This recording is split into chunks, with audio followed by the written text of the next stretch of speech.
한국의 방위 산업이 역대급 실적을 내고 있는데 한국산 무기에 새로운 강점이 등장하고 있습니다. 방산업계에서는 올해 방산 4사의 연간 영업이익이 2조 원을 넘어설 것으로 예상하고 있는데 연간 영업이익 1조 원을 돌파한 지 단 1년 만에 2배로 늘려버렸습니다. 그런데 지금 이것이 시작이라고 말하고 있습니다. 여전히 불안한 국제정세로 세계 각국이 국방비를 늘리고 있는데 한국은 극강의 가성비를 갖춘 무기를 파는 국가로 최고의 방산 수출국으로 급부상해 있기 때문입니다. 그동안 한국의 빠른 낙규와 놀라운 성능과 경쟁력 있는 가격이 주목을 받아왔습니다. 하지만 정말 가장 매력적인 것은 한국의 AS 서비스라고 말하고 있습니다. 여기에는 우리가 몰랐던 놀라운 역사가 있었다고 했습니다. 보통 미국이나 유럽의 방산 기업들은 무기를 팔고서 수리 및 유지 보수를 하려면 엄청나게 많은 시간과 높은 비용이 들어서 비싼 무기를 사고도 가동하지 못하는 상황이 연이어 벌어져 왔습니다. 무기를 팔고 나면 이들은 마치 이를 볼모로 돈 장사를 해왔다는 것입니다. 이 때문에 초기 도입 비용을 깎아주더라도 고장이 나면 고치는 데까지 시간이 많이 걸려 고철 신세를 면치 못해왔습니다. 그런데 한국은 이것을 아주 속 시원하게 완전히 해결해 주었습니다. 지난 10월 14일부터 25일까지 필리핀 일대에서 2024 카마다 훈련에 대한민국 해병대가 참여했습니다. 그런데 이번 훈련에 2016년 필리핀으로 수출된 한국형 상륙 돌격 장갑차 유지 보수를 위해 한국의 정비 분야 전문가들이 따라갔습니다. 26년간 축적된 정비 노하우를 전수함으로써 필리핀 해병대가 상륙 돌격 장갑차를 원활히 운영할 수 있도록 지원하겠다는 것이었습니다. 한국은 수출한 지 8년이 지났지만 현지에 가서 정비하는 노하우까지 전해주는 완벽한 서비스로 극찬받았습니다. 또한 지난 10월 31일 폴란드 16기가 사단에서는 폴란드형 천무 호마르키 사진 여러 장이 올라왔습니다. 제목은 하나 승무원과 함께 호마르키 서비스 검증 시험을 실시했습니다. 였습니다. 폴란드 병사들이 호마르키 운영 훈련의 두 번째 단계인 발사대 작동을 확인하는 시험을 통과했다고 했는데 한국의 방산기업들은 국내에서 교육을 하기도 하지만 이렇게 현지로 직접 날아가 수출한 무기 운용에 대한 교육까지 해주며 시험을 통해서 자격증까지 주는 완벽한 시스템을 보여주었습니다. 국내 방산 전문가들은 한국의 방산이 신뢰를 얻고 수출을 하게 된 데는 놀라운 AS 역사가 있다고 말하고 있습니다. 한국이 개발한 무기 중 최초의 수출은 1993년 말레이시아로 수출한 대우중공업이 개발한 K200 장갑차였습니다. 말레이시아는 당시 보스니아 내전에 평화유지군을 보내려고 한국산 장갑차 K200 111대를 구입했습니다. 당시까지 탄약이나 군수 지원함을 수출한 적이 있었지만 전장에서 기동하는 장비를 수출한 것은 처음이었습니다. 이 최초의 기갑 무기를 수출한 30년 전에도 한국은 총알 배송을 보여주었습니다.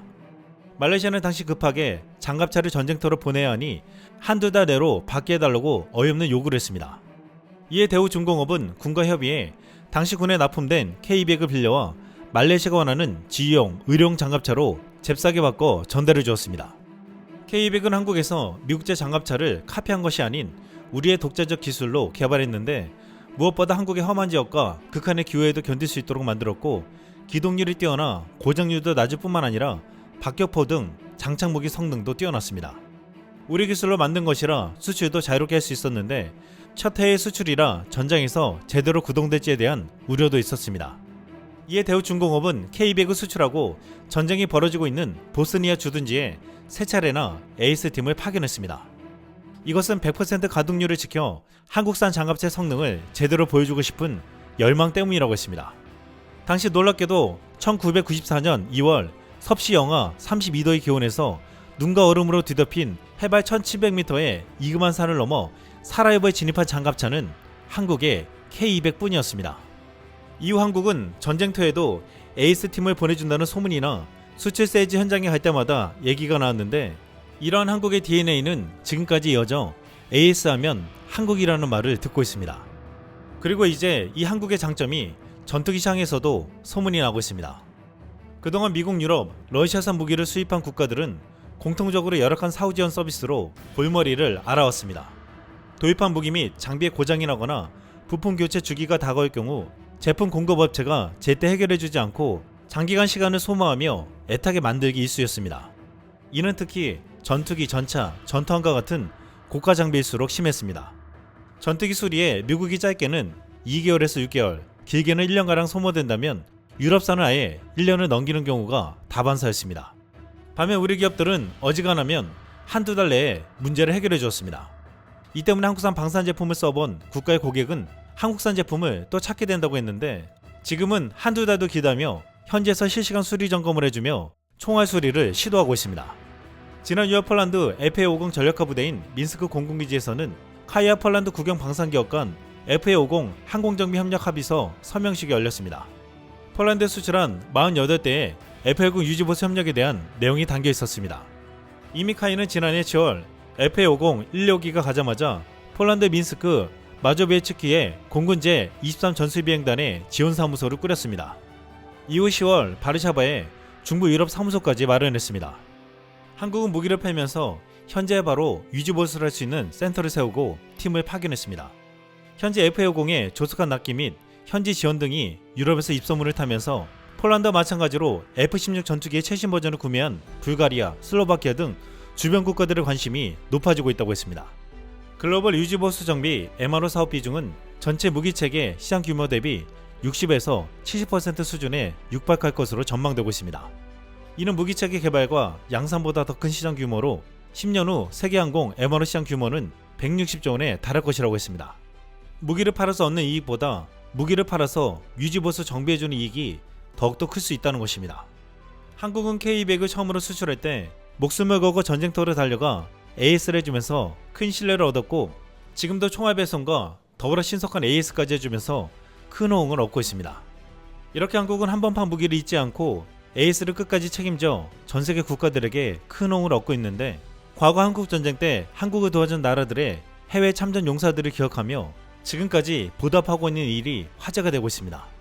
최근 한국 기업의 행보가 전세계적으로 주목받으며 화제가 되고 있습니다. 최근 공개된 한 영상에 폐지가 가득한 리어카를 힘겹게 끌고 있는 90대 노인이 보였는데, 그의 집 앞에는 박스가 가득 쌓여있고 온갖 고물들이 가득했습니다. 너무도 낡고 비좁은 집에 외부에 있는 공용 화장실은 다가올 겨울을 어떻게 봐야 될지 참혹한 환경이었습니다. 이 90대 노인은 다름 아닌 한국을 위해 목숨 바쳐 싸운 참전 용사였습니다. 그는 전쟁이 나자 학교를 포기하고 어린 나이에 조국을 위해 전장에 뛰어들었지만 그 대가는 너무나도 가혹했습니다. 이 안타까운 상황이 알려지자 한 기업이 그를 찾아가 즉각적인 지원을 결정했습니다. 그리고 그의 하루를 같이 하며 식사를 비롯해 함께 폐지를 줍는 등 그가 살아온 인생을 조금이나마 체험하며 그에게 마음을 담은 후원금을 전달했습니다. 또한 해당 지역 모든 참전 용사들이 한 끼 모여 따뜻한 한 끼를 챙겨 먹을 수 있도록 매월 식비 지원까지 결정했습니다.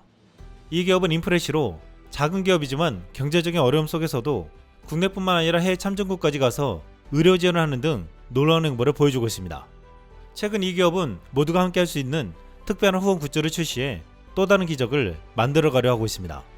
6.25 한국전쟁 당시 10대 청소년들이 전쟁에 자원하며 참전 의지를 서명으로 새긴 경주학도병 서명문 태극기를 누구든 일상 속에 지니고 다닐 수 있도록 키링으로 구현해낸 것입니다. 실제 빛에 따라 음각과 양각으로 보일 정도로 섬세하게 재현되었으며 태극기 키링의 수익금 일부를 참전 용사에게 후원하고 있습니다. 국가대표 이매지, 박하준 선수, 연예인 아이키 등 유명인들을 비롯해 수천 명의 한국인들이 이 후원 사업에 함께하고 있습니다. 개개인의 작지만 따뜻한 마음이 하나로 모인다면 참전 용사분들께 큰 힘이 되지 않을까 싶습니다. 많은 동참 부탁드리며 태극기 키링은 고정 댓글에 링크를 남기겠습니다. 이상 쓸망이었습니다.